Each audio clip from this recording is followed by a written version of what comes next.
Hello friends, तो आज की वीडियो में मैं आपको एक्सप्लेन करने वाला हूँ हमारी क्लास 11th की हॉर्नबिल बुक के chapter 5 the ailing planet the green movement's role को। ये चैप्टर बेसिकली एक आर्टिकल है जिसे नानी पालकीवाल ने लिखा था और ये पब्लिश भी हुआ था द इंडियन एक्सप्रेस में 24 नवंबर 1994 को। ये आर्टिकल काफी पहले लिखा गया था, पर इसमें जो इश्यूज रेज किए गए थे हमारी अर्थ की डिक्लाइनिंग हेल्थ के बारे में, वो आज के टाइम में भी रेलेवेंट है और कनेक्ट किए जा सकते हैं। चैप्टर की स्टार्टिंग में ऑथर कहते हैं कि अगर हम अपनी हिस्ट्री में देखें तो कोई भी ऐसा मूवमेंट नहीं है जिसने इतने सारे लोगों को इन्फ्लुएंस किया हो, और वो भी इतनी जल्दी जैसे ग्रीन मूवमेंट ने किया है। इसकी स्टार्टिंग 1972 में हुई थी जब world's first nationwide green party form हुई थी न्यूजीलैंड में, और उसके बाद से ये मूवमेंट लगातार ही ग्रो करता जा रहा है। ऑथर बताते हैं कि इसमें हमने अपने व्यूज को शिफ्ट किया है एक मैकेनिस्टिक व्यू से होलिस्टिक एंड इकोलॉजिकल व्यू पे इस वर्ल्ड के लिए। इसका मतलब है कि पहले जैसे कि जब इंडस्ट्रियल एज का टाइम था तब प्रोड्यूसर ज्यादा से ज्यादा रिसोर्सेज को एक्सप्लॉइट कर कर अपना प्रोडक्शन करते थे, जिनसे हमारी इन्वायरमेंट को काफी हार्म पहुंचता था और वो हमारी अर्थ को भी प्रोटेक्ट करने के लिए कोई ध्यान नहीं देते थे। पर अब हम एक होलिस्टिक और इकोलॉजिकल व्यू पे शिफ्ट हो रहे हैं जिसमें हम ध्यान रखते हैं कि हम इन्वायरमेंट को कोई नुकसान नहीं पहुंचाए और सारी चीजें एज ए बैलेंस वे में ग्रो करनी चाहिए। और ऑथर ये भी बताते हैं कि ये शिफ्ट हमारे ह्यूमन परसेप्शन में इतना रिवॉल्यूशनरी था, जैसे कि जब कोपरनिकस ने 16th सेंचुरी में मैनकाइंड को समझाया था कि जो अर्थ है और दूसरे प्लैनेट्स हैं वो सन के अराउंड रिवॉल्व करते हैं। इस मूवमेंट के कारण पहली बार ह्यूमन हिस्ट्री में एक वर्ल्ड वाइड कॉन्शियसनेस ग्रो कर रही है कि अर्थ भी एक लिविंग ऑर्गेनिज्म है और हम इस ऑर्गेनिज्म के पार्ट हैं, और इस ऑर्गेनिज्म के खुद की नीड्स हैं और कुछ वाइटल प्रोसेसेस हैं जिसे हमें रिस्पेक्ट करना चाहिए और प्रिजर्व करना चाहिए, क्योंकि हम भी इसके ही एक पार्ट हैं। और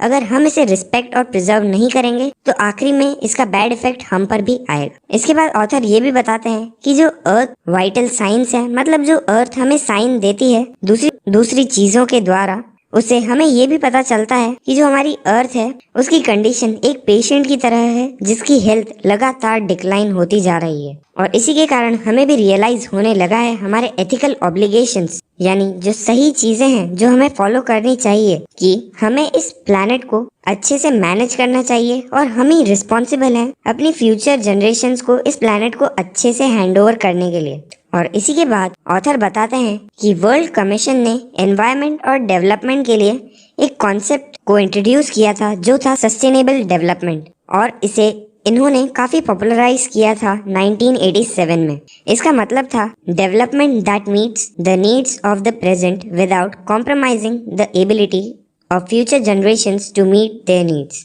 मतलब हमें अपना ग्रोथ और डेवलपमेंट कुछ इस तरीके से करना चाहिए कि हम अभी अपनी सारी नीड्स को भी फुलफिल कर सकें, पर साथ ही में हम इन चीजों को करते हुए अपने रिसोर्सेज को इतना ज्यादा भी यूज न कर लें कि हमारी फ्यूचर जनरेशंस की नीड पूरी नहीं हो पाए। और हमें सिर्फ उतने ही रिसोर्सेज यूज करने चाहिए ताकि हमारी प्रेजेंट नीड्स भी पूरी हो जाए और हमारी फ्यूचर जनरेशंस को भी कॉम्प्रोमाइज न करना पड़े अपनी नीड्स को पूरा करने के लिए। इसके बाद ऑथर बताते हैं कि एक जू है लस्का ज़ाम्बिया में, जहाँ पर एक केज है और वहाँ पर एक नोटिस लिखा होता है जो था the world's most dangerous animal, और उस केज के अंदर एक मिरर पड़ा था और कोई एनिमल नहीं था, और उस मिरर में हमें अपनी ही इमेज दिखती है। ऑथर कहते हैं कि इस तरीके की एजेंसीज बहुत सारी कंट्रीज में है जो अवेयरनेस लाना चाहती है लोगों में कि अब जो मोस्ट डेंजरस एनिमल है, जो सबसे ज्यादा खतरनाक है हमारी अर्थ के लिए इस टाइम पर, वो हम ह्यूमंस ही हैं। और हमें डोमिनेटिंग तरीके से नहीं रहना चाहिए बल्कि हमें एक पार्टनरशिप में रहना चाहिए। मतलब हमें सारे रिसोर्सेज को डोमिनेट नहीं करना चाहिए बल्कि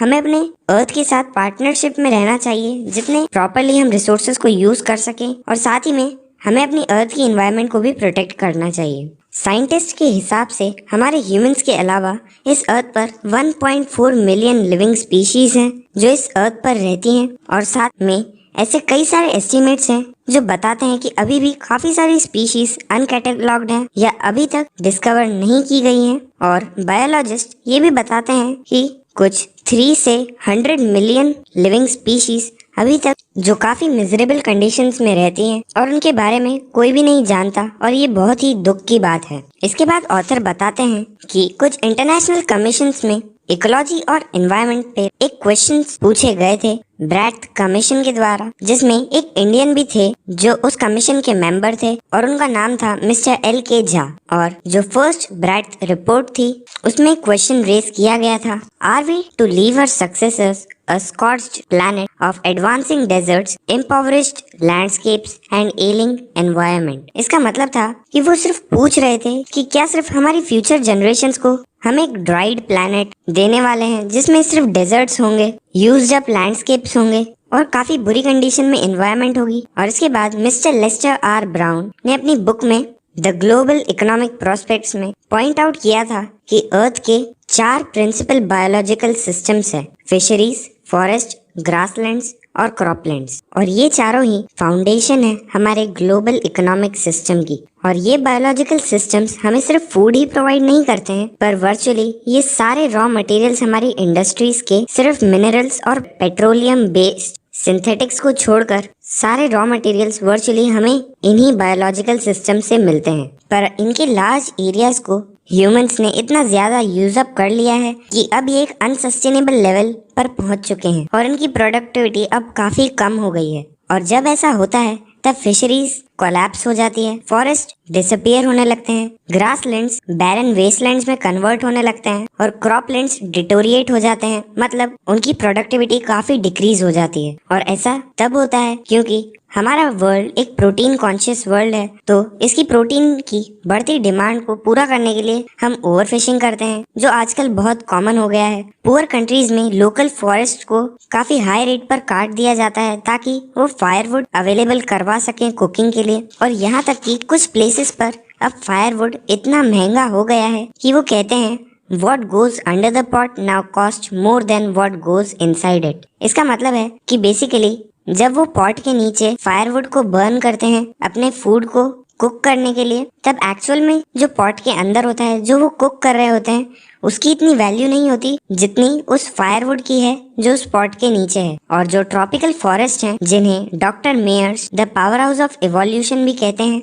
उनके कांस्टेंट डिप्लीशन से काफी सारी स्पीशीज ऑफ लाइफ हैं जिन्हें एक्सटिंक्शन फेस करना पड़ा है और जिनके कारण उनकी स्पीशीज का डिस्ट्रक्शन हो गया था। इसके बाद ऑथर कहते हैं It has been well said that forest precede mankind, desert follow। इसका मतलब है कि हमेशा जो फॉरेस्ट हैं वो मैनकाइंड से पहले आते हैं, वो मैनकाइंड से ज्यादा इम्पोर्टेंट है और इसीलिए हमें फॉरेस्ट को प्रोटेक्ट करना चाहिए। और ऑथर ये भी बताते हैं कि जो हमारे वर्ल्ड के जो ट्रॉपिकल फॉरेस्ट हैं, जो एंशिएंट टाइम से हमको मिले हैं, वो अब इतनी जल्दी इरोड कर रहे हैं एक रेट पर जो है 40 to 50 million acres a year. और साथ ही में जो रीसेंट टाइम्स में डंग का यूज होता है बर्निंग पर्पसेस में, उसके कारण सॉइल की क्वालिटी भी लगातार डिक्रीज होती जा रही है, क्योंकि डंग एक नेचुरल फर्टिलाइजर का काम करता है और क्योंकि वो कॉन्स्टेंटली बर्न कर दिया जाता है तो उसके कारण सॉइल की वैल्यू भी कम होती जाती है। साथ ही में वर्ल्ड बैंक के हिसाब से सिर्फ ईयर 2000 की फ्यूल वुड की डिमांड को पूरा करने के लिए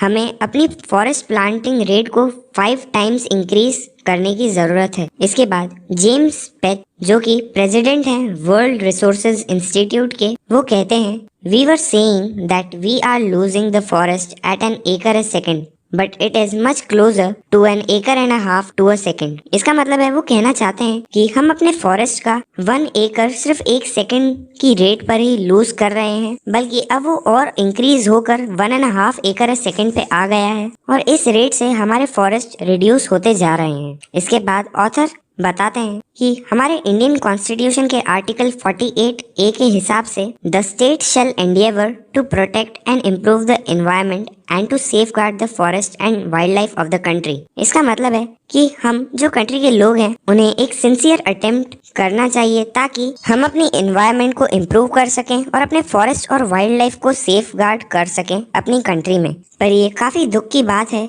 कि हमारी कंट्री में सिर्फ लॉस तो बना दिए जाते हैं पर उन लॉस की कोई रिस्पेक्ट नहीं करता, कोई उन्हें फॉलो नहीं करता है। जिसमें ऑथर एक एग्जाम्पल देकर बताते हैं कि हमारे कॉन्स्टिट्यूशन में कहा गया है कि कास्टिज्म, अनटचेबिलिटी और बॉन्डेड लेबर अबॉलिश है, इन्हें फॉलो नहीं किया जा सकता, पर फिर भी ये कई सारे एरियाज में हमारी कंट्री में काफी शेमलेसली फ्लरिश कर रहे हैं। जबकि हमारे कॉन्स्टिट्यूशन को बने हुए 40 से भी ज्यादा साल हो चुके हैं। और इसके बाद एक रीसेंट रिपोर्ट हमारे पार्लियामेंट्स एस्टिमेट्स कमेटी के हिसाब से जो बताती है कि पिछले 4 डेकेड्स में मतलब 40 सालों में हमारे फॉरेस्ट काफी डिजास्ट्रस रेट से रिड्यूस हो गए हैं। और कुछ डेटा के हिसाब से हम इंडिया में around 3.7 million acres of forest को लूज कर देते हैं एक साल में। और हमारी कंट्री में ऐसे बहुत बड़े बड़े एरियाज हैं जिसे हमारे गवर्नमेंट्स ने अलॉट किया हुआ है और डिजाइन किया हुआ है जो फॉरेस्ट लैंड है, पर एक्चुअल में वो वर्चुअली ट्रीलेस है। वहाँ पर कोई ट्रीज नहीं है, पर वो एक्चुअल में डिप्लीट हो चुके हैं। और जो एक्चुअल लॉस है फॉरेस्ट का, वो एस्टिमेट किया गया है कि वो 8 टाइम्स ज्यादा है उस रेट से जो गवर्नमेंट हमें बताती है। इसी के साथ मैं आपको बताना चाहता हूँ कि इस चैप्टर में जो भी फिगर्स यूज किए गए हैं ये उस टाइम के हैं जब ऑथर ने इस आर्टिकल को लिखा था, और ये प्रेजेंट टाइम फिगर्स नहीं है। जो प्रेजेंट टाइम फिगर्स हैं वो काफी अभी तक चेंज हो चुके हैं। ऑथर बताते हैं कि एक 3 इयर्स स्टडी हुई थी सैटेलाइट्स और एरियल फोटोग्राफी को यूज कर यूनाइटेड नेशंस में, और उसके हिसाब से वो हमें वार्न करते हैं कि हमारी एनवायरनमेंट इतनी बुरी तरीके से डिटोरिएट हो चुकी है कि अब इसकी कंडीशन क्रिटिकल है अधिकतर कंट्रीज में। जो 88 कंट्रीज उनने इन्वेस्टिगेट की थी उनमें से। इसके बाद ऑथर हमें बताते हैं कि इसमें कोई डाउट नहीं है कि जो ग्रोथ है हमारी वर्ल्ड पॉपुलेशन का, वो एक स्ट्रॉन्गेस्ट फैक्टर है जिसके कारण हमारा फ्यूचर अफेक्ट हो रहा है। ऑथर बताते हैं कि हमारी मैनकाइंड के फर्स्ट मिलियन ईयर्स में जाकर हमारी वर्ल्ड पॉपुलेशन 1 बिलियन को क्रॉस कर पाई थी, और ये तब का टाइम था जब ईयर था 1800, और उसके अगले 100 सालों में ही हमने 2 बिलियन की पॉपुलेशन को टच कर लिया था जो था ईयर 1900 तक। और 20th सेंचुरी तक पहुंचते पहुंचते 3.7 बिलियन पीपल और ऐड हो गए थे हमारी वर्ल्ड पॉपुलेशन में, और जो प्रेजेंट वर्ल्ड पॉपुलेशन है वो 5.7 बिलियन तक पहुंच गई है। और हर 4 दिनों में जो वर्ल्ड पॉपुलेशन है उसमें 1 मिलियन ऐड हो जाते हैं। और इसे ही ऑथर कहते हैं कि हमारी जो वर्ल्ड पॉपुलेशन है वो बहुत ज्यादा रेट से इंक्रीज हो रही है, जिसके कारण हमारी एनवायरनमेंट पर काफी इफेक्ट पड़ता है। इसके बाद ऑथर बताते हैं कि जैसे जैसे लोगों की इनकम भी बढ़ती जा रही है वैसे वैसे ही वो काफी ज्यादा डिमांड कर रहे हैं रिसोर्सेज की, जिसके कारण जो फर्टिलिटी है वो गिरती जा रही है। जैसे जैसे एजुकेशन स्पेंड हो रही है लोगों की हेल्थ भी इम्प्रूव हो रही है, जिसके कारण हमारी वर्ल्ड पॉपुलेशन डिक्रीज भी नहीं होती है। और ऑथर कहते हैं कि जो डेवलपमेंट है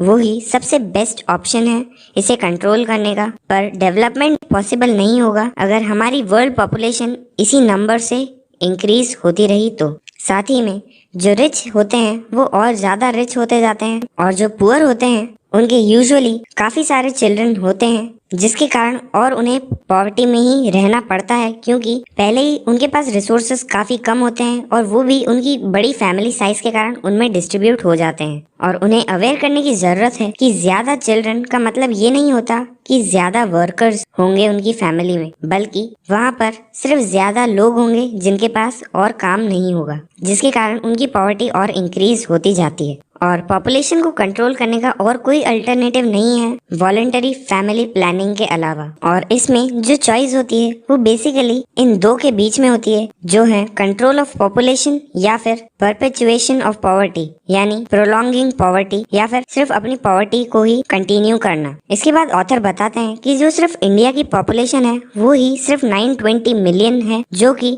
अफ्रीका और साउथ अमेरिका की पूरी पॉपुलेशन को मिलाकर भी हमारी इंडिया की पॉपुलेशन ज्यादा है। और इंडिया में पॉपुलेशन कंट्रोल को सबसे ज्यादा प्रायोरिटी देने की अभी जरूरत है, नहीं तो फिर हमारे इंडिया में रिसोर्सेज की इतनी शॉर्टेज हो जाएगी जिसके कारण काफी सारे लोगों की लाइफ भी अफेक्ट हो सकती है अपने घरों में। इसके बाद ऑथर हमें बताते हैं कि इस मूवमेंट के कारण हम पहली बार अपनी ह्यूमन हिस्ट्री में अपना कंसर्न दिखा रहे हैं, और जो कंसर्न है वो सिर्फ हमारे सर्वाइवल के लिए नहीं है बल्कि सर्वाइवल ऑफ द प्लैनेट के लिए भी है। हमने होलिस्टिक व्यू को इनकलकेट करना स्टार्ट कर दिया है अपने अंदर, जिसका मतलब होता है कि हमें सभी चीजों पर ध्यान देना चाहिए ताकि हम एक बैलेंस तरीके से ग्रो कर सकें। और जो एनवायरमेंटल प्रॉब्लम्स हैं जरूरी नहीं है कि वो सिर्फ सिग्नल करें हमारे डिस्ट्रक्शन के लिए, बल्कि वो हमारा एक पासपोर्ट हमारे फ्यूचर के लिए भी हो सकता है अगर हम उन्हें अच्छे से अभी फेस कर लें और बेटर सॉल्यूशन से उन्हें एक बहुत बड़ी प्रॉब्लम बनने से रोक लें। और ये तभी होगा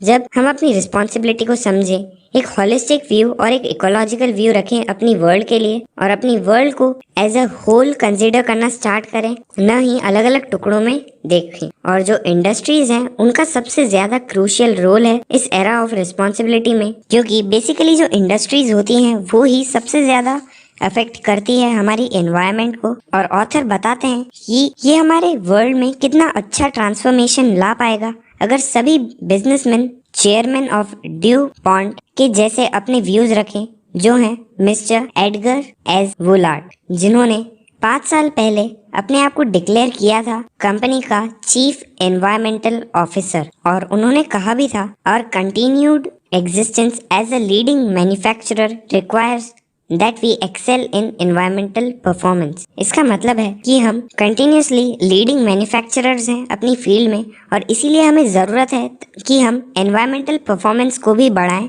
जिससे इवेंचुअली हमें ही हेल्प होगी। और इसके बाद ऑथर हमें बताते हैं कि जितने भी स्टेटमेंट्स मार्गरेट थैचर ने दिए थे अपने प्राइम मिनिस्टरशिप के टाइम पर, उनमें से जो सबसे अच्छा स्टेटमेंट था, जो काफी डिलाइटफुल था, वो था, no generation has a freehold on this earth, all we have is a life tenancy with a full repairing lease. इसका मतलब था कि किसी भी जनरेशन के पास पूरी अथॉरिटी नहीं है कि वो अर्थ के सारे रिसोर्सेज को खत्म कर दें, या फिर उनके पास फ्री होल्ड नहीं है कि वो सारे रिसोर्सेज को अपने बेनिफिट के लिए यूज कर लें। और हम सब यहाँ पर लाइफ टेनेंसी में हैं, मतलब हम सब यहाँ पर रहते हैं as a tenants with a full repairing lease, यानी हमें इन्हें पूरी तरीके से रिपेयर्ड रखना चाहिए अपने पूरे लाइफ टाइम में। और मिस्टर लेस्टर ब्राउन कहते हैं, we have not inherited this earth from our forefathers, we have borrowed it from our childrens. इसका मतलब है कि जो अर्थ है, हमें ऐसा नहीं सोचना चाहिए कि हमारे फादर्स या फोरफादर्स ने हमें इसे दिया है और हम इस अर्थ को पूरी तरीके से कंज्यूम कर सकते हैं, इसके सारे रिसोर्सेज को। पर हमें ऐसा सोचना चाहिए कि हमने इसे अपने चिल्ड्रंस से बोरो किया है और बाद में हमें इसे अपने चिल्ड्रंस को ही देना होगा, और उस टाइम पे हमें इस अर्थ को वापस से एक अच्छी कंडीशन में वापस देना चाहिए, जैसे कि हमने कोई चीज उनसे बोरो ली हो, और जब हम उसे वापस देते हैं तब हम उन्हें परफेक्ट कंडीशन में ही वापस देते हैं उस चीज को। और इसी के साथ खत्म होता है ये चैप्टर, द एलिंग प्लैनेट। अगर आपको ये वीडियो पसंद आई हो तो प्लीज इस वीडियो को लाइक करें, और अगर आप ऐसी वीडियोस को देखते रहना चाहते हैं तो इस चैनल को सब्सक्राइब करें। अब मैं आपसे मिलता हूँ अगली वीडियो में। Thank you.